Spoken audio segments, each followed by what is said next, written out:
জয় গুরু খামখেয়ালি প্রাণ চ্যানেলে আপনাদের স্বাগত। আজ আমরা পড়ব শ্রী শ্রী নিগমানন্দের জীবনী ও বাণী গ্রন্থ থেকে 28 কার্তিক বুধবার 1341। জয় গুরু। 28 কার্তিক বুধবার 1341। কালকের মতো আজও প্রশ্নোত্তর ক্রমে নানা বিষয়ের আলোচনা চলতে লাগলো। প্রশ্ন: বেদান্ত হতে সাংখ্যটাই বড় এবং বেশ ভালো লাগে আমার। বেদান্ত বলছেন একমেবা দ্বিতীয়ম, কিন্তু আমরা দেখতে পাচ্ছি বাস্তব জগতে আমরা বহু, পরস্পর বিভিন্ন, সুতরাং একমেবা দ্বিতীয়ম হয় কেমন করে? উত্তর: মুখে মুখে একমেবা দ্বিতীয়ম না বলে বেশ তো সাংখ্যের পথকেই ধরো না, তাই বেশ ভালো। যেটা বুঝো না, ধারণা হয় না, সেটা ধরে কী লাভ?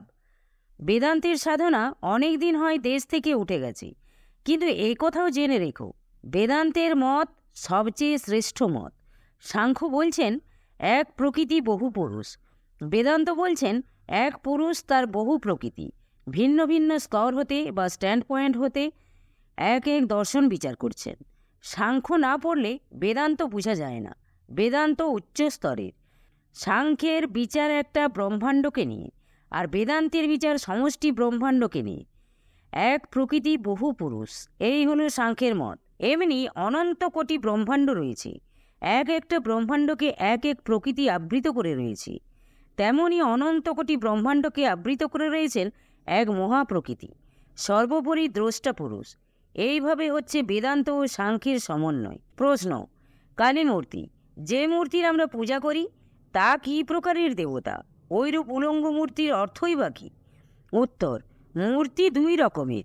কতকগুলি ভাবময়ী মূর্তি, যেমন রাধাকৃষ্ণ ইত্যাদি, ভাব মাধুর্যে পরিপূর্ণ। আর কতকগুলি মূর্তি তত্ত্বময়ী। কালী মূর্তিও তত্ত্বময়ী। সাধারণত কালীর যে মূর্তি কল্পনা করা হয় আর তার যে রূপ প্রতিমা বানানো হয়, বাস্তবিক পক্ষে কালীর চেহারা সেরকম নয়।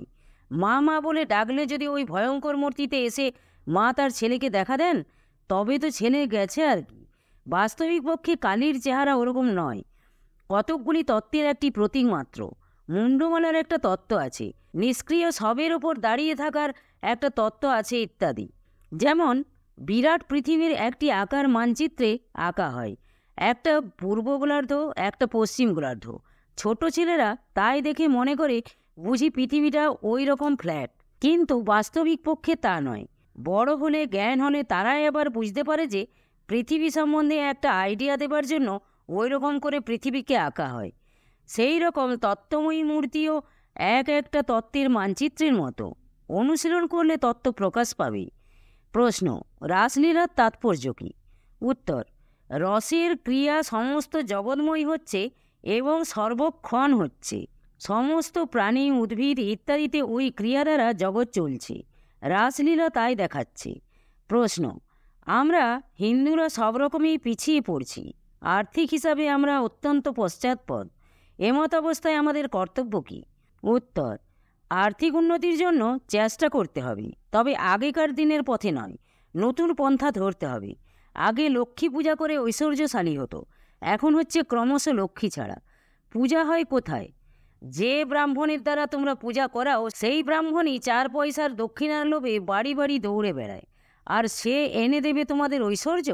এখন ঐশ্বর্য আনতে হলে আধুনিক জগতে যারা অগ্রবর্তী তাদের পন্থা অনুসরণ করতে হবে। আধুনিক বৈজ্ঞানিক প্রণালী, কল কবজা ইত্যাদির অবলম্বন দরকার। তবে এ সমস্ত বিষয় নিয়ে আমরা চিন্তা করি না, বা সে সমস্ত পথের কথা আমরা বলতেও পারবো না। ওই সব বিষয়ে যারা অনুসন্ধান করেন তাদের সঙ্গে আলোচনা করো। যেরকম ডাক্তারের নিকট আইনের বিষয়ে জিজ্ঞাসা করলে সদুত্তর পাওয়া যাবে না, সেই রকম আমরাও ওই সমস্ত বিষয়ে উত্তর দিতে পারবো না। ধর্ম বিষয়ে আমি আলোচনা করি, এই বিষয়ে জিজ্ঞাসাদি করো। দেখো, আমাদের দেশে এখন অর্থও নাই, ধর্মও নাই, দর্শনাদির আলোচনা তো নাই, এমনকি সাধারণ নীতিগুলি পর্যন্ত প্রতিফলিত হচ্ছে না। হিন্দুর আচার পদ্ধতি কেউ মেনে চলছে না, অনাচার সমাজে এনে ঢুকানো হচ্ছে। যারা অস্পৃশ্য তাদের সঙ্গে খাওয়া দাওয়া করলেই যে তাদের উন্নতির পথে আনা হলো, এমন কথা আমি মনে করি না।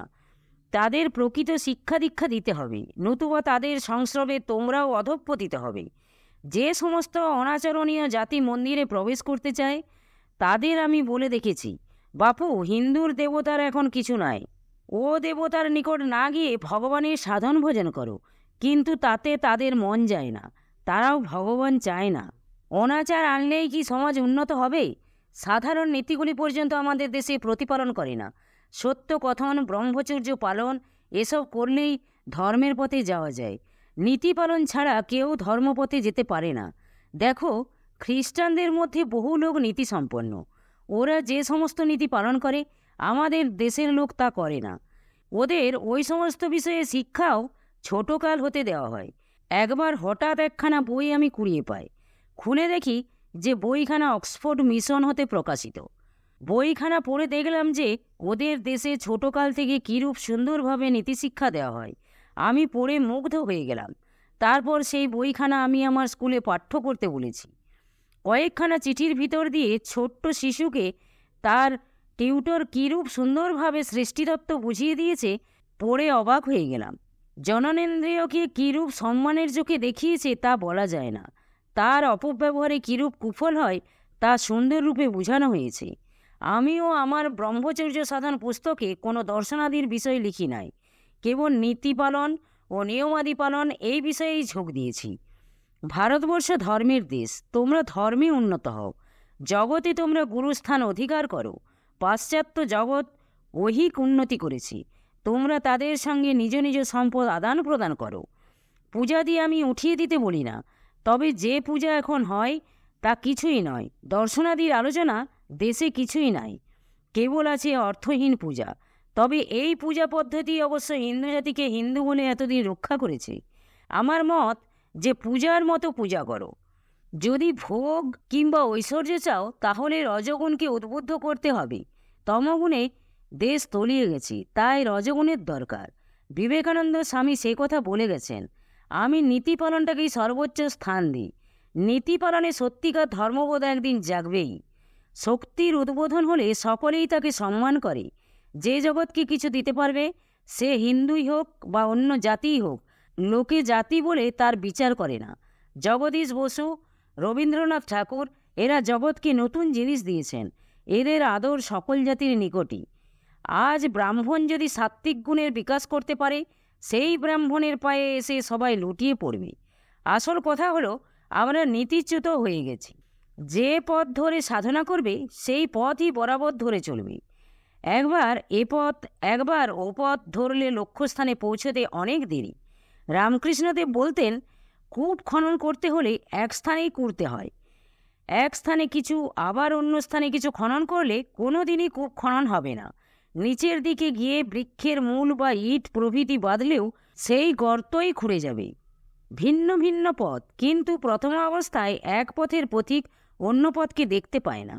সে মনে ভাবে তার পথই একমাত্র পথ। যেমন মনে করো, চন্দ্রনাথ দর্শনে যে সমস্ত যাত্রী চন্দ্রনাথ পাহাড়ে আরোহণ করে, তারা এক পথে থেকে অপর পথকে দেখতে পায় না, মনে ভাবে তাদের পথই একমাত্র পথ। তারপর যখন ঊর্ধ্বে উঠে যায়, তখন দেখতে পায় যে আরও অন্যান্য পথ ধরে অন্যান্য যাত্রীরা উঠছে। যতই তারা উপরে যায়, ততই তারা পরস্পর নিকটবর্তী হয়। শেষে সকলে শিখরে সমবেত হয়ে একই মন্দিরে প্রবেশ করে। প্রশ্ন: ভক্তিপথে সাধন করতে হলে বিশ্বাস দরকার, কিন্তু ধ্যানের কি কোনো প্রয়োজনীয়তা আছে? উত্তর: ধ্যানের প্রয়োজন নিশ্চয়ই আছে। সব পথের সাধনেই ধ্যানের দরকার। ধ্যান মানে প্রগাঢ় চিন্তা। যাকে ভালোবাসবে তার কথা চিন্তা তোমার অবশ্যই হবে। যাকে যত বেশি ভালোবাসো তার কথা তোমার তত বেশি মনে আসে। এই তো ধ্যান। শ্রোতৃমণ্ডলী শ্রী শ্রী ঠাকুরের মীমাংসা শুনে এমন পরিতৃপ্ত হয়েছেন যে তাদের মধ্যে হতে একজন বললেন, দেখুন, আপনার মীমাংসাগুলি বড় চমৎকার। আপনি বলতেও পারেন ভালো। আমাদের ইচ্ছা আপনি প্রকাশ্য সভায় আমাদের ধর্মমত এবং বর্তমান কর্তব্য সম্বন্ধে বক্তৃতা দিন। আপনার সম্মতি পেলে আমরা সভার আয়োজন করি। এ কথার উত্তরে ঠাকুর বললেন, দেখো, আমি বক্তৃতা দেওয়ার পক্ষপাতী নই। ভিতর থেকেও তার কোনো প্রেরণা পায় না। বক্তৃতা দিলে যদি সমাজের কোনো উপকার বা উন্নতি হতো, তাহলে আমি নিশ্চয়ই তা দিতাম। আজ 30 বৎসর ধরে আমি আমার শিষ্যদের মাঝে কত উপদেশবাণী ছড়াচ্ছি, হাতে কলমে সব দেখিয়ে দিচ্ছি। বাড়ি বাড়ি গিয়ে তাদের সঙ্গে মিশে তাদের জাগাবার চেষ্টা করছি। কিন্তু তাও তেমন কিছু করে উঠতে পারলাম না। আর এই 1-8 ঘন্টা লেকচার দিলে কি হবে? তাতে কি ফল? বেশ তো, এই আমার কাছে আজ কত উপদেশ শুনে গেলে, কত মীমাংসা পেয়ে গেলে, তার একটাও নিজের জীবনে ফুটিয়ে তোলো না। উপদেশ অনুসারে চলে যদি তুমি শান্তি এবং আনন্দ পাও, তাহলে দেখবে তোমার দেখা দেখি আরও 10 জন তোমার পথ অনুসরণ করবে, তাদের দেখা দেখি আর 50 জন। এইভাবে দেশ জেগে উঠবে। প্র্যাকটিক্যাল ওয়ার্ক চাই, সাধন চাই, বক্তৃতায় কিছু হবে না। 29শে কার্তিক, বৃহস্পতিবার, 1341। আজও যথাসময়ে জিজ্ঞাসু ভক্তগণ আশ্রমে এসে উপস্থিত হয়েছেন। নানা প্রসঙ্গ চলতে লাগল। প্রশ্ন: জনৈক বৃদ্ধ মুক্তারবাবু, আমরা এ বয়সে কি প্রণালীর সাধন ভোজন করতে পারি? উত্তর: আপনাদের যেরূপ বয়স হয়েছে তাতে ভক্তিপথই অবলম্বনীয়। অন্য পথে সাধনের এখন বয়স নাই। ভগবানকে আকুলভাবে ডাকাই হচ্ছে ভক্তিপথের সাধন। ছেলে যেমন বিপদে পড়লে বাবা বাবা বলে কাতরে চিৎকার করে, তেমনিভাবে ভগবানকেও আকুলি বিকুলি হয়ে ডাকতে হবে। প্রশ্ন: ভগবান আছেন, এই কথাটা কি আমাদের অন্ধবিশ্বাসে মেনে নিতে হবে? উত্তর: বিশ্বাস আবার চক্ষুষ্মান হয় কেমন করে? বর্তমানে কতকগুলি শব্দ এমনভাবে ব্যবহৃত হচ্ছে যে তার কোনো অর্থই হয় না। হয় বলো জ্ঞান, না হয় বলো বিশ্বাস। প্রথমে বিশ্বাস করে না নিলে কেউ অগ্রসর হতে পারে না। মনে করো আমি দিল্লির কথা তোমাকে বললাম, সেখানে কি কি জিনিস আছে, কোন কোন রেলপথ দিয়ে তথায় যেতে হয়, সব তোমাকে বললাম। তুমি আমার কথায় বিশ্বাস করে নিয়ে তবে সেখানে রওনা হও। তারপর তথায় পৌঁছে দেখো যে আমার কথাগুলি ঠিক, তখন তোমার দিল্লি সম্বন্ধে জ্ঞান হলো। সেই রকম আধ্যাত্মিক পথের পথিককেও গুরুবাক্য বা শাস্ত্রবাক্যে বিশ্বাস করে চলতে হবে, তারপর আসবে জ্ঞান। প্রশ্ন: বিশ্বাস কেমন করে আসে? উত্তর: 3টি গুণের ক্রিয়া সর্বদা চলছে, সত্য, রজ এবং তম। তমগুণী অবিশ্বাসী, রজগুণী সংশয়ী, আর সত্যগুণী বিশ্বাসী। আহার এবং চিন্তা সাত্ত্বিক হলে সত্যগুণের আধিক্য হবে, শেষে বিশ্বাস আসবে। সৎসঙ্গ, সৎগ্রন্থ পাঠ, গুরুর উপদেশ গ্রহণ এবং শেষে গুরুর উপদেশ পালন, এই সমস্ত অনুসরণ করতে হবে, তবে বিশ্বাস আসবে। প্রশ্ন: তটস্থ শক্তি কাকে বলে, একটু বুঝিয়ে দেবেন? উত্তর: এ বোঝানো কঠিন, তবে বহিরঙ্গা এবং অন্তরঙ্গা শক্তির কথা বুঝে থাকলে তা বোঝানো যায়। বহিরঙ্গা শক্তি ভগবান হতে জীবের দিকে আসছে, আর অন্তরঙ্গা শক্তি জীব হতে ভগবানের দিকে চলছে। এর মাঝামাঝি হচ্ছে তটস্থ শক্তি। এই শক্তির কথা কেবল বৈষ্ণব গ্রন্থেই পাবে, অন্য গ্রন্থে নয়। সমুদ্র হতে কূলের দিকে যে ঢেউ আসছে তাকে বহিরঙ্গা শক্তি বলা যেতে পারে, আর আন্ডার কারেন্ট যা সমুদ্রের ভিতরের দিকে যাচ্ছে তাকে অন্তরঙ্গা বলা যেতে পারে। তটস্থ শক্তি হচ্ছে লীলাকারিণী শক্তি। তটস্থ শক্তির ক্রিয়াতে জীব রয়েছে।